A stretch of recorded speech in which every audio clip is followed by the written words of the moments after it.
Amid tentative recovery signals, Nigeria enters the second half of the year, walking a tightrope between stabilization and structural fragilities. Inflation is easing, the naira is holding steady, at least on paper, but core challenges persist: a fragile fiscal position, limited FX inflows, a sluggish consumption, and policy uncertainties. CSL Stockbrokers' latest outlook projects 3.7% GDP growth for this year, inflation at averaging 22.9%, and a potential shift in monetary policy in Q4, with political tensions heating up already ahead of 2027 elections and investors scanning the horizon for clarity. The second half of this year could test the resilience of Nigeria's reform drive. Welcome my guests on that, Dr. Omobola, microeconomist at CSL Stockbrokers Limited, joining me to discuss this further. Good morning. Good morning. We haven't done badly so far this year. As far as the stock market is concerned, year to date, we've done 22% in US dollar terms. That's according to the latest report I have. So, in US dollar terms, if you invested in Nigerian equities, we're one of the top 5 African performers so far this year. That's not bad. Yeah, that's so I'm sure you guys have made money at CSL Stockbrokers. Well, I mean, so the equity market has actually done well. So, like you rightly mentioned, year to date, the market has been up. We believe that by the close of the year, the market could go up roughly around 31%. If you look at some of the reasons why we see these projections, I mean, corporate profitability has basically been resilient. We've seen the likes of the consumer goods sector, most of them which turned out negative bottom line numbers last year. We've seen the rebound as they've been able to manage their FX losses.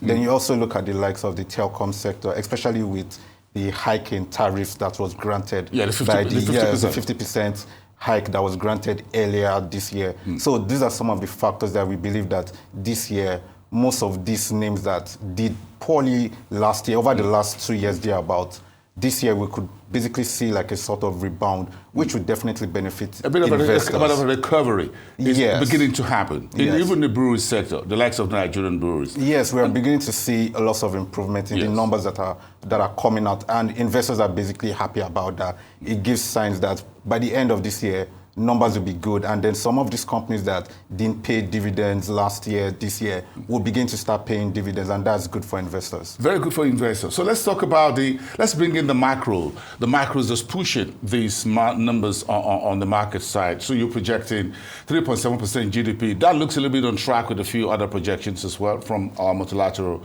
friends. So what are the drivers behind this modest outlook? Are there any downside from where we are right now in terms of that outlook, 3.7? Yeah, so if we look at some of the drivers, right, first of all, the oil sector, even though production numbers are still below budget expectations of the 2.06, I mean, if you compare that to last year when we did an average around 1.56 million barrels per day.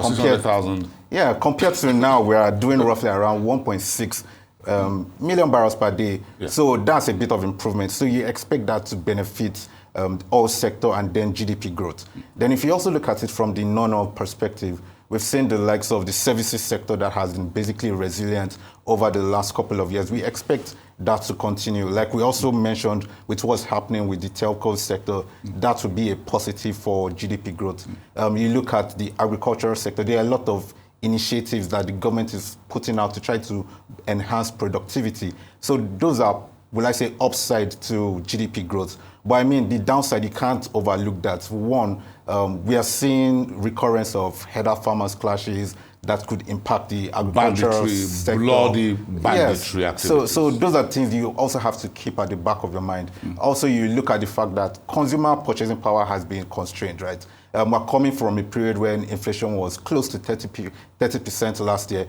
Even though we are beginning to see inflation moderate, we still have to remember that prices are somewhat sticky in the sense that even though you expect overall prices to come down, it will take a bit of time before people on the street actually begin to see their reality. You folks are forecasting 22.9%. That's roughly 23% for full year, 2025 as it were. And that's a little bit of a notable drop from earlier estimates. What's driving this inflation trend?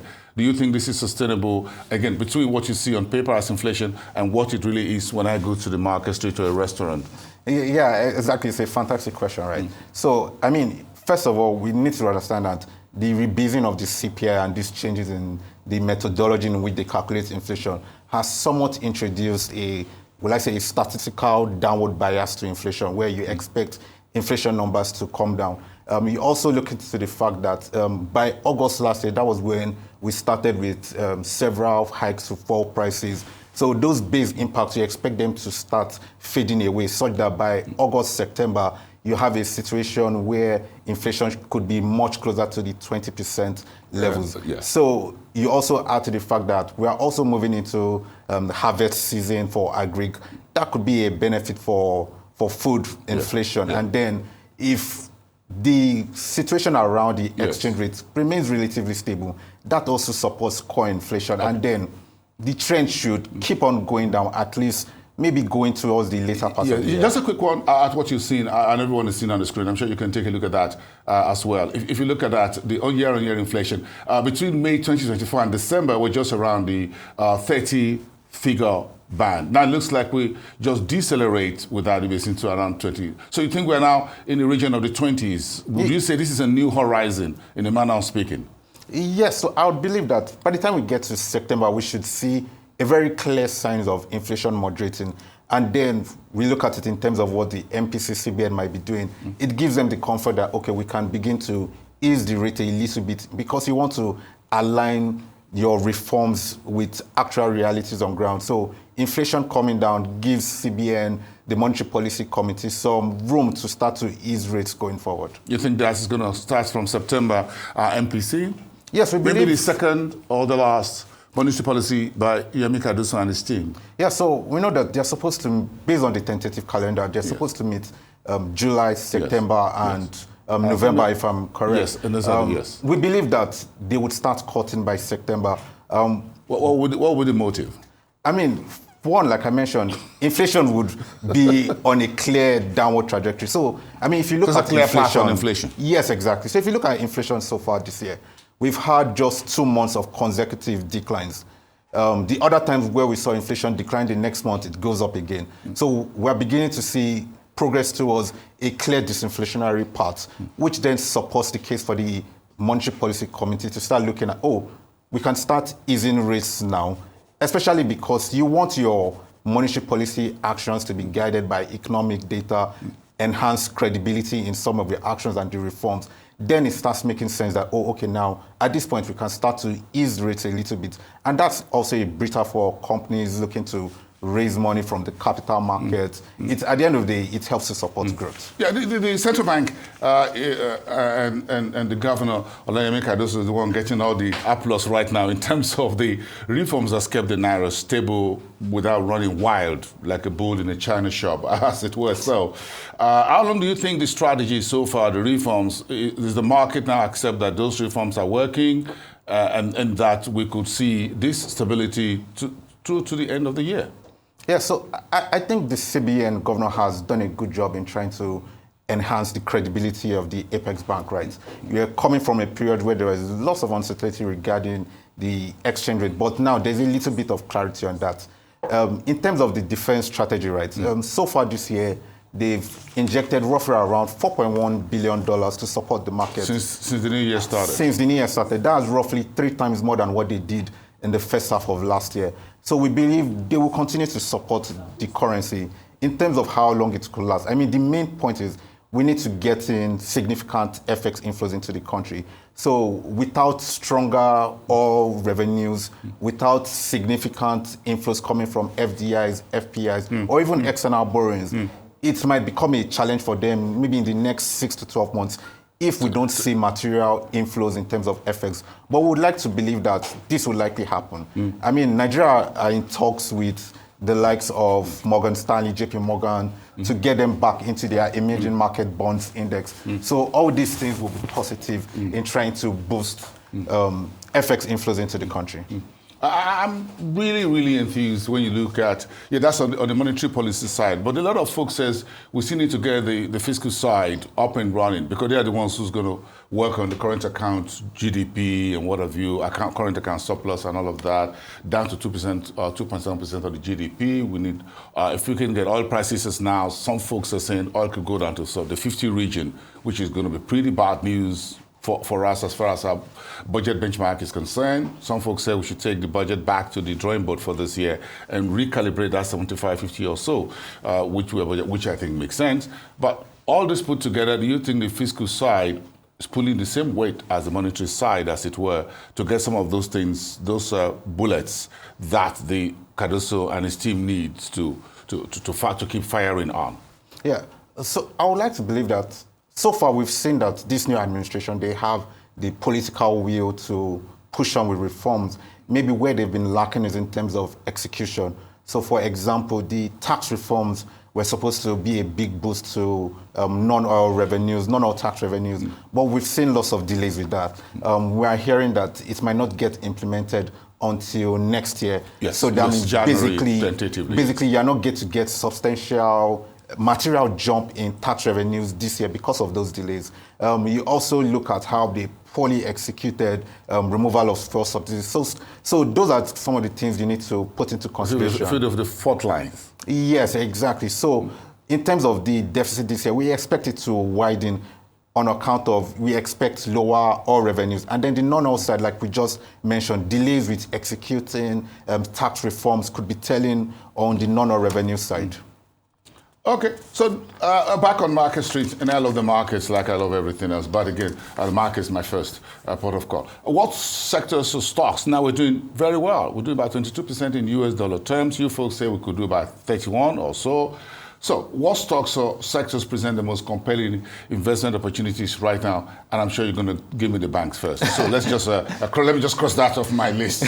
What else is there where you think we've seen some fiscal boost, as it were? Yeah, I mean, so we see opportunities in, like I mentioned earlier, consumer good telecoms.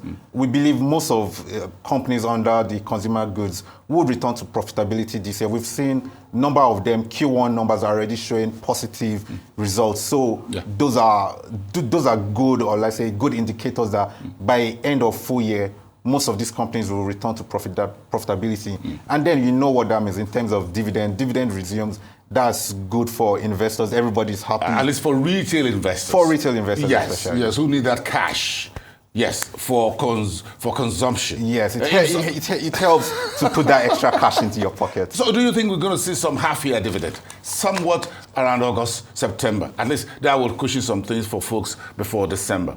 Yeah, that could be likely. But I think most of them would want to wait to get the full year picture out of the way. Yeah, so you want to ride on that optimism that, oh, okay, yeah, we've done well this year. Expect bumper dividends next year, things like that. So fiscal deficit's going 5.8% of GDP. How concerned should everyone be? How concerned should investors be? How concerned should the government itself be? Yeah, like we rightly mentioned on some of these factors why we see the fiscal deficit materially increasing compared to last year. In terms of debt sustainability, right, if we get to see the NBS finally release the rebased GDP numbers, it then puts some ease in terms of debt sustainability indicators like the debt to GDP ratio. But in terms of liquidity, when you compare that to revenue, there are still some concerns. So I think what the government really needs to do is find ways to actually boost revenues. Like we mentioned earlier, the tax reforms are a welcome development. We might get to see the benefits of that next year once implementation kicks in. So in terms of concerns, it might be somewhat, will I say, mitigated if they progress with doing what they actually need to do. Well, we need to build foreign investors' confidence. So foreign portfolio investment is rising. A lot of some exits are there. But if you balance that with local investors, for example, the central bank conducted a treasury bills auction on Wednesday, and we saw about ₦1 trillion chasing about 130 billion a paper. So what does that tell you about the level of liquidity that we have, and where does liquidity is going? Yeah, so first of all, we'd like to mention that at least for the first half of the year, liquidity has been somewhat robust. If you look at monetary indicators, we see that there's still a lot of money in the system. So that's why you have so much money chasing the few instruments out there. But in terms of looking forward, we still expect that once the CBN starts reducing rates, we expect general market interest rates to follow in the same direction. Okay. Very interesting. Heading into the 2027 elections, what political developments do you think could shape, would most impact investors' sentiments? Because the political hot water looks to be boiling already, even though we're still a full year and a couple of months, a year and a half away from going to the ballot box. Yeah, exactly. Yeah. And I think it's becoming an interesting development by the way things are going. So if you recall, at the start of the year, we had several defections from opposition parties to the ruling parties. That sort of boosts the prospects for the current administration being re-elected. But now, like, we basically had a spanner in the works with talks about a coalition opposition coming into play.